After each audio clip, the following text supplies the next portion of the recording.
Hey everybody, welcome to the Edge Pro and our little teaching corner. Today I want to talk about some subject that we really haven't done a lot on, which gets into testing blades once you have them sharpened, set, and ready to go back to the customer, and you want to make sure that things are working before you give them back. So what I want to start with, and this is something I don't think we've ever done, is I've got a couple of blades here that are dull or not working correctly. So if I take and I put that on my clipper, the first thing we want to do is going to look at some different testing mediums.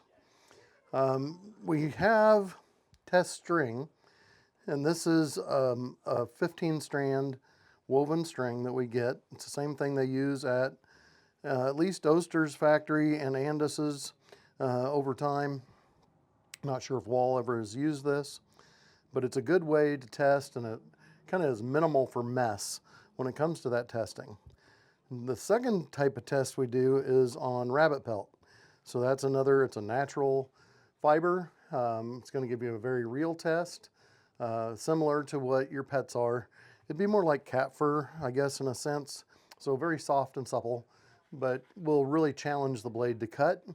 And then our third type of medium is here in this faux fur. And so again, if you're not really into the naturals and you want to avoid that, here is a good option, and it's very reasonably priced per square foot. Again, these are going to make a little bit more mess, obviously, than what a piece of string will. But let's look at what happens when we go to make a test in these different types of mediums. Now, this happens to be a number 15 blade, and when I come and I introduce the string into that, I would want it to cut clean through. And if you look, you can see that this is just tearing and shredding and not cutting really easily. There, it's just whipping it back and forth. Same thing all the way across. Doing a little better maybe in the middle, but still tearing, and you can see just how much that string has been frayed and beat up. Now if I switch to this other blade, which this is a wide 10, and wides a lot of times can be a struggle out there for sharpeners to get right. But I'm going to start in the middle, and notice how clean that cut. Nice and clean. Just pop the string right off. But when I go out here, it's tearing and shredding in the corner on the outside. Now that's something in some other content that we cover how to fix that on our wide and difficult blades video. But right now, this is a very, very common thing. You get done with the blade. Cuts fine in the middle, but way out here on the corners does not. And again, that other content would show you how we fix that problem. But it's a common thing, and we want to catch it now, not after we've returned the blade to the customer and they are complaining and calling us back. If we take that same blade, we'll go back to the first one, and we're going to go to our rabbit pelt first. We're just going to do kind of a cross grain, and all we're doing is getting bunched up and stuck. It pulled a little bit of fur, but ultimately it's not cutting at all. And we'll go over here into the fake fur, and it's the same thing, whether it's in the wispy stuff or down into the base of the coat a little bit. We're not quite to the point where this is short enough where we're catching the fabric on the back. We're still up into the coat, but just not cutting. On our wide blade, where the corners don't work, it's still going to act like it's totally stuck in this material. Even though, and now this one I can kind of force it up in there, but I can feel the drag.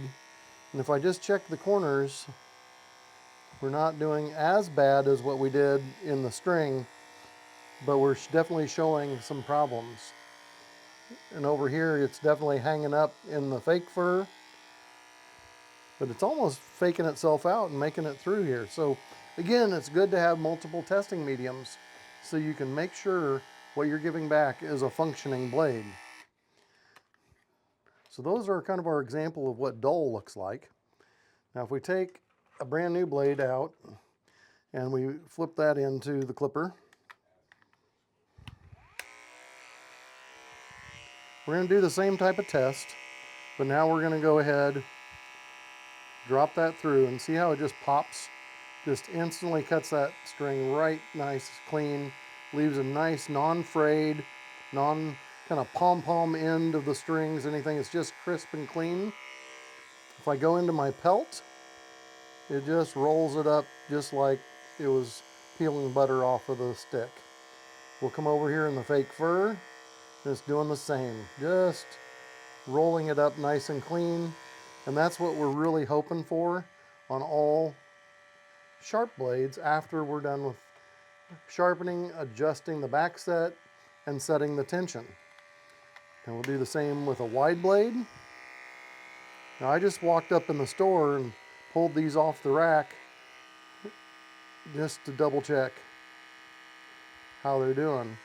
And these are blades that we bring in, and then we have private labeled. And then when they come into our shop, we take these all apart and they run through our full services. So we double check the sharpening on the blade, tension, back set, and do the test before we sell it as new. So every blade is checked thoroughly. So that's cutting all the way to the corners, nice and clean. We don't have any fraying, just beautiful cut. We go into the pelt, rolls up easy. Kind of look like the other in the pelt. We'll go into the fake fur, and we're just, again, we're rolling up all the way across the blade without any effort. And that's what our goal is, whether it be, like I said, a standard blade or a wide blade. Now, another challenge with blade testing are tall blades. As we get a really tall stand here, this is a 5/8 HT blade, so 5/8 of an inch of cut. Still mounts the same. We go on our clipper, and again, when I come in with my string, sometimes it's difficult to get that much string to fall through there easily. Now that worked well. Sometimes when you do this, it'll want to fall back like that. You see how it just kind of fell backward? So me getting a forward angle on it helps tremendously. So we get up here and we drop through, but you're kind of relying on the weight of the string. So even though it's a clean cut, see how it kind of created an angled cut through the string? So we don't want to leave that. So one thing that we can do if we're struggling with it, just pinch the string underneath our thumb and then just easily drop it through. Don't pull it super tight where we're really gonna force it through and fake ourselves out. We want it to naturally cut, but this way we know we have plenty of string. We're gonna guide it through the slot and then just let it cut through. And we'll look at the ends of our string to make sure it's giving us the result we want. So that's an easy way to do that. You can try to do it from the front side here or the back side underneath, and that does work sometimes also. But again, as you're learning to hold the string, this can be a bit of a struggle. See how there again it went at a little bit of angle? That doesn't reflect a dull blade, that just reflects how you held it. Okay, so we just want to make sure that we're not defeating ourselves in the test by kind of coming up with a false action. All right, that's really the simplicity of it is in the process of testing clipper blades. If anybody has other suggestions, you can sure put it in the comments. Also, if you have questions for us around specifics around this type of testing, how to do it, struggles you've had, things like that, those are great things to ask, and we really encourage those questions. So thank you for being attentive, and hopefully this helps you understand testing blades better.